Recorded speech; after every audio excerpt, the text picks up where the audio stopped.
There's been a big move in the Cincinnati-Buffalo game, of course, because Tyrod Taylor is out for Buffalo. The line opened at about pick'em. Now the line is about 3 or 3.5. I'm Peter Loshak. You're watching SBR videos, and we will talk with Joe Duffy about possible betting value on this game. Now, Joe Duffy, I bet Cincinnati on the opener at pick'em, but I'm not claiming that I beat some kind of line move or anything. That was before the news of Taylor being out. Now, is this entire move due to Taylor's injury? Is Taylor worth 3 or 3.5 points? Maybe he is. E.J. Manuel is now going to start at quarterback. Part of the reason I bet Cincinnati was because I assumed that the line would go up a little bit. Now, though, I have to admit, I'm thinking about hedging the whole thing out. Buffalo getting 3 or 3.5 points with Manuel starting. That feels like it's a better play than taking Cincinnati as a big road favorite here. What do you think, Joe?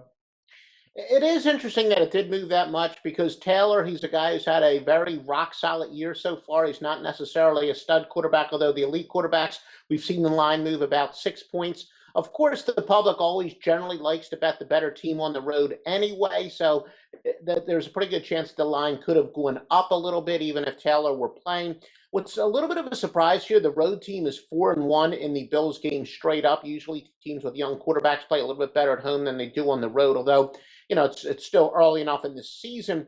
E.J. Manuel, look, he's terrible. He was terrible when he was a starting quarterback, but I don't necessarily think that means it's an auto fade because when guys like Manuel, they get a new life, a little bit invigorated, plus they practice with the team all week, and maybe there's not as much recent game film to practice against him. So sometimes when there is a new quarterback, there's a little bit of a slight advantage short term, the first game back with the new quarterback. But the reason, as you would say for the purposes of this video, I'm probably going to have to pass because Sammy Watkins looks like he's probably going to play, but that's not definite. LaShawn McCoy, he is questionable, but he is practicing. So there's really too much uncertainty in the Bills' backfield at this point, and the line is likely going to move not so much because of sharp money, but because when we get more accurate or more updated injury information, I think we're going to see the line move again.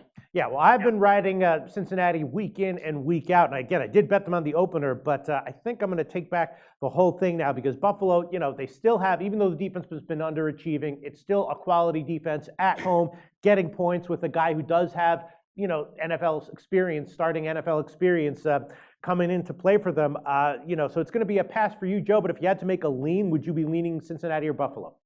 I think I'd be leaning a little bit towards Cincinnati. What does make me nervous is, remember, Andy Dalton's one of those guys that I've referred to as a predictably unpredictable guy, but this year he looks like he's for real. In fact, ironically enough, the guy who he reminds me the most of might be Carson Palmer, whose place he took, of course, in Cincinnati, where finally, it does all of a sudden start clicking for a guy who was an underachieving quarterback. Yes, Dalton looks like he's for real, but 5 games, I'm not completely sold on that, so I wouldn't be shocked if he comes out flat here. But if you want to ask me where I'm leaning, still at the end of the day, I would say Cincinnati. Okay, but officially we're going to put down a pass for Joe Duffy from offshoreinsiders.com, but you have a lot of non-passes at your website, offshoreinsiders.com, coming up this weekend, right, Joe?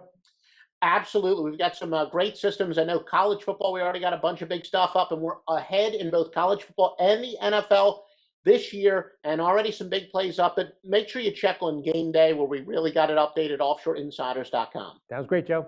Thank you, Peter.